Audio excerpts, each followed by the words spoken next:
What's going on, car guys and car gals? It's Lou Ramirez, the car guy. And it's Fred Leonard, subprime hero. And we are having even more fun keeping you some of these double shots coming on the Car Guy Coffee Podcast at the Kain 2024 Clients and Friends event here in lovely Lexington. We've been having an incredible time, and we have the team here from Active Engage that's making things happen, helping sponsor the event, helping keep the fun going on. And we got a Kentucky girl here too, don't we?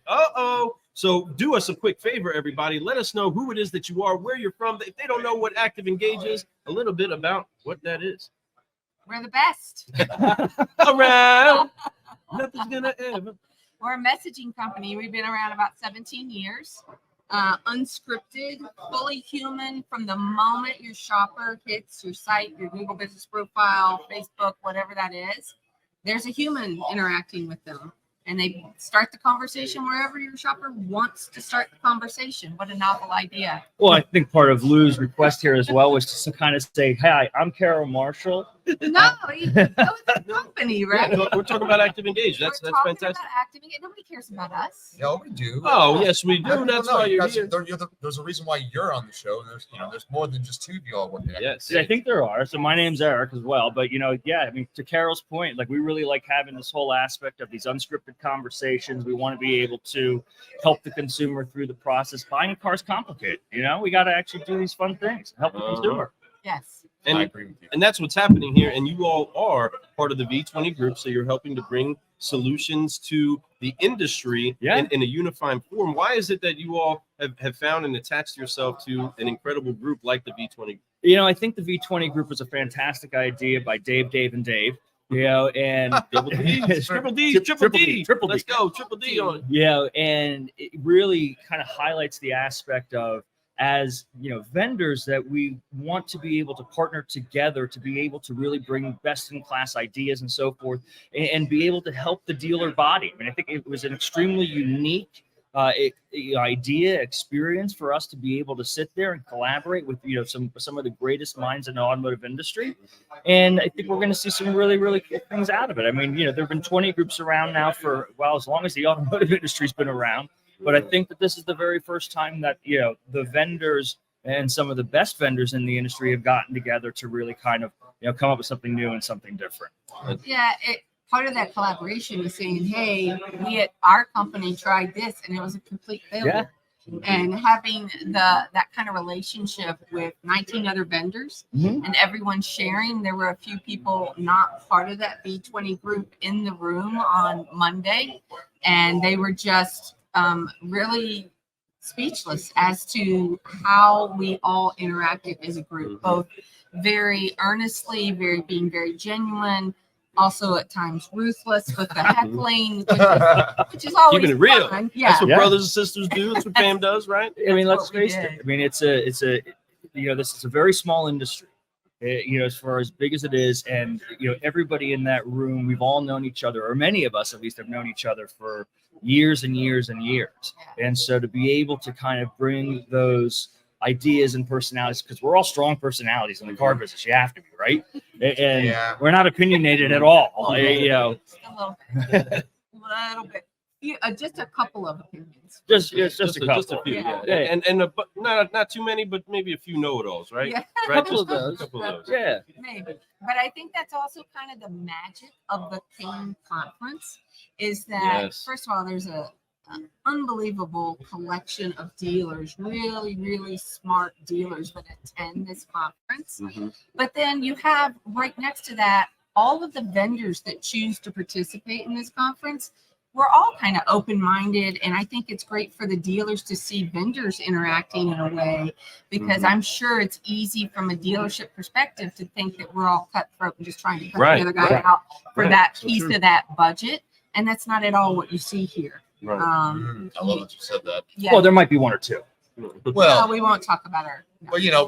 But there's a percentage-wise, you're probably right. You got to play I'm a numbers guy, I'm a data guy. But at the end of the day, what the core of this is, and I love what you're saying, is that what's happening here is collaboration. Correct. Yeah. Kyle Monser, he was wearing a shirt last night that said, what was it? Collaboration is critical. It's critical. And then he said no one could have that shirt, which was not collaborative right at all. But understand that, if it's that critical, we need that shirt. Yeah. But the collaboration is, and when dealers can see that it's not a dog eat dog, that we're actually here to find ways to bring solutions for them together. Sometimes our tools do combine well, and sometimes this tool will work better with this tool, especially for this dealer, right?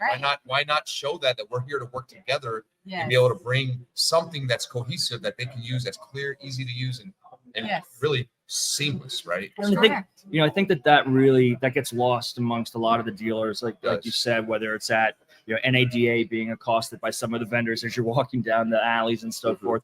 But at the end of the day, I think you're right. I mean, we all, or most of us at least, come from the the retail side of the business that's near and dear to us, and we want nothing more than to help that dealer with new ideas and being able to serve their customers better. And it's a reflection on us as well. I mean, if we're not able to help them help their customers, well, I'm not really sure what it is that we're doing that. I mean, and that's what we all come here to do, and do it in such a defenseless way. That's one thing that we do love about this event, is that defenses are down. You don't have anybody protecting their cards or not trying to find out. We have more people saying, "What do I do with this hand? I'm dealt this one. You tell me what to do with this." And you gotta love that, especially inside of a lot of the shifts that are happening in automotive, and it's just happening culturally, because there's a lot that's happening to the whole culture of buying. It's not just impacting the industry, it impacts the buyers. Buyers are acting different. They have new tools inside of their hand, and that's a great news meeting, right? That's great news that a customer has this, right? Yes, I that's kind of what I tapped into in the presentation yesterday, is why it's important to give information in a certain customer experience today, because you have these digital natives, as I refer to them, millennials and Gen Z, who are making up more and more of the marketplace. And these folks who grew up from the terror of 9/11 to the pandemic, to the recession of 2008, the pandemic, all of these outside forces that altered their path. The millennials took on all this student debt to graduate into not have a job. And so they have a need to be prepared. The Gen Z want to know their options because they watched the millennials take on the student debt and not get a job. There was an article this morning that I saw that talked about how Gen Z is considered to be the most depressed generation. They're the most anxious generation, because before they were emotionally able to handle it, they had tragedies in full color in the palm of their hand. And that is such a sad statement. So for us in the automotive industry, we need to understand that this isn't the age of the cyber grinder from 25 years ago, where you would lose a deal over 50 cents for sure. Done it, been there. It is the age of millennials are the largest generation. They surpassed baby boomers. Wow. And so they will pay more for a good customer experience. And part of that experience is finding what they want to know on your site.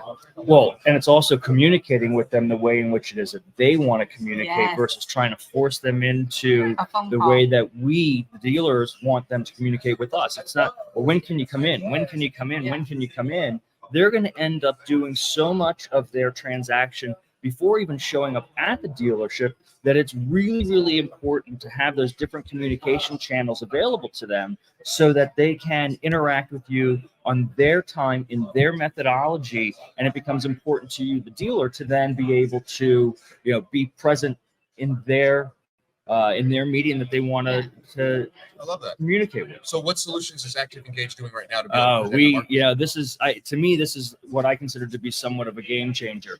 It's the idea of how many people, for instance, call a dealership and the phone call goes unanswered. Here's the crazy statistic: 23% of all inbound phone calls to a dealership go unanswered.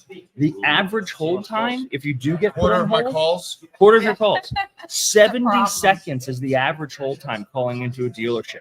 I encourage all of you, sit there, count to 70 and see how bored you are at the end of it. See how fast I hang up. Right? And so we saw a need for the dealers, and we came up with a solution that in essence provides the ability for that consumer to convert into a text message as they call into the store. So when they call into the store, they're going to be prompted with a prompt that says, if you'd like to continue this conversation via text, press 7.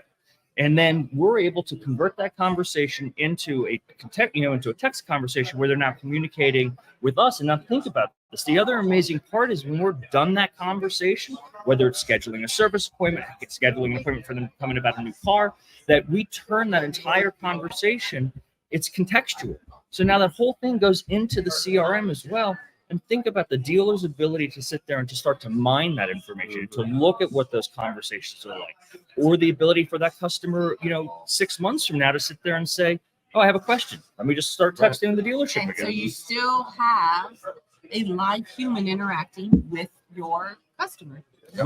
Which is how, to the point of the generational shift. Right. That's how the generation's been taught now. Yep. When did we get out of going to school? Yeah. Right? That was the kid's best dream, right? It's like Absolutely. customers want to get out of having to go to the dealer. That's Yeah. right. Goodness, the school way of education has even shifted to where sit there, there's somebody Right. behind this technology Uh-huh. that's giving you a lesson and teaching you to give you the information that you actually don't have to come here to get. Right. Correct.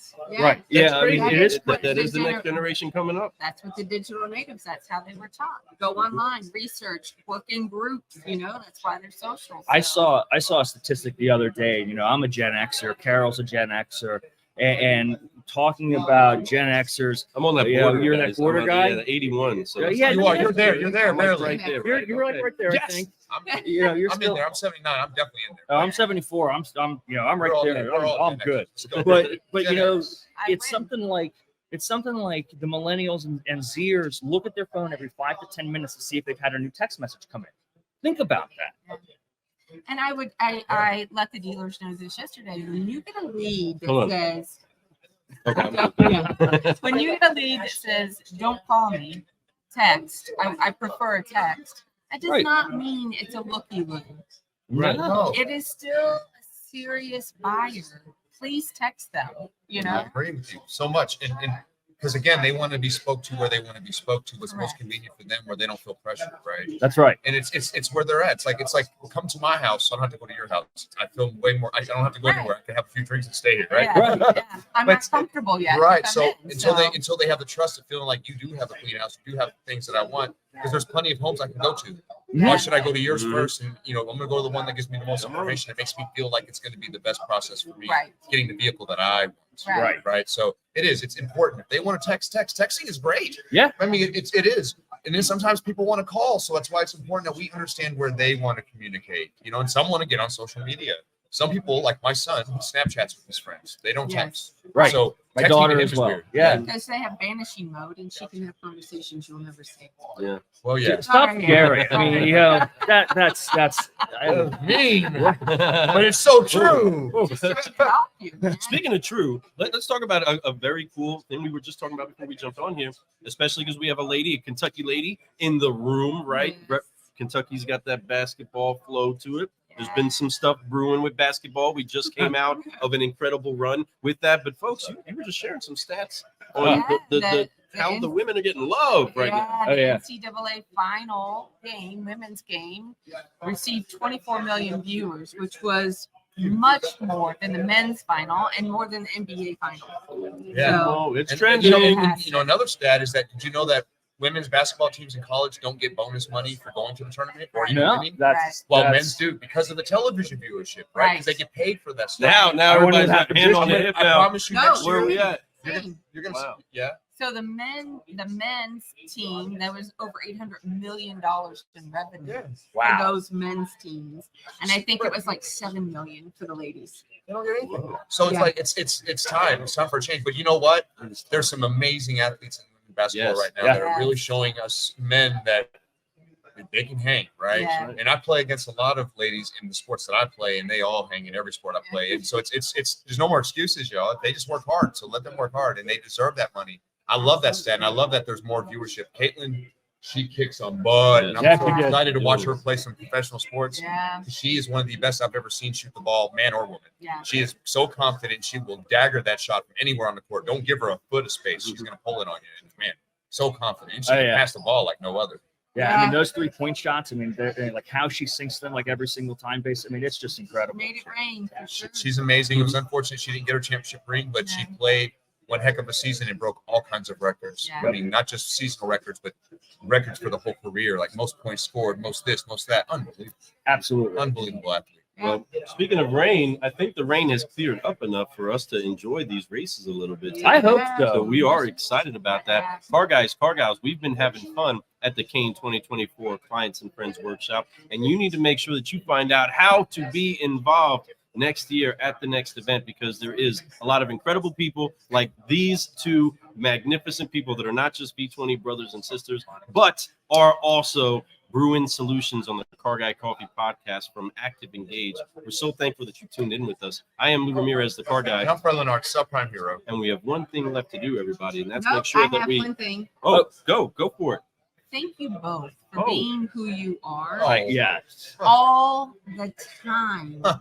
You're walking down the hall, everywhere, any time of day. So genuine, and it means so much. You bring so much to this industry. So I just want to say that. Those I would words are important to know. Thank you so much. We love what we do, and we love you all. Thank you so much. thank you Let's get it going. And then she dons the position. That's what I'm talking about. That's love, everybody. No. On 3, 1, 2, 3. Forgive, focus, fly, and keep growing, keep growing. Thank you so much for tuning in, everybody. Keep having fun with us. Keep just chiming in a little bit of coffee cup emojis, a couple of hand claps. So make sure that you tag a car guy and tag a car gal And share. Get this out We'll there, see my you friends. soon. Keep brewing solutions. We're out.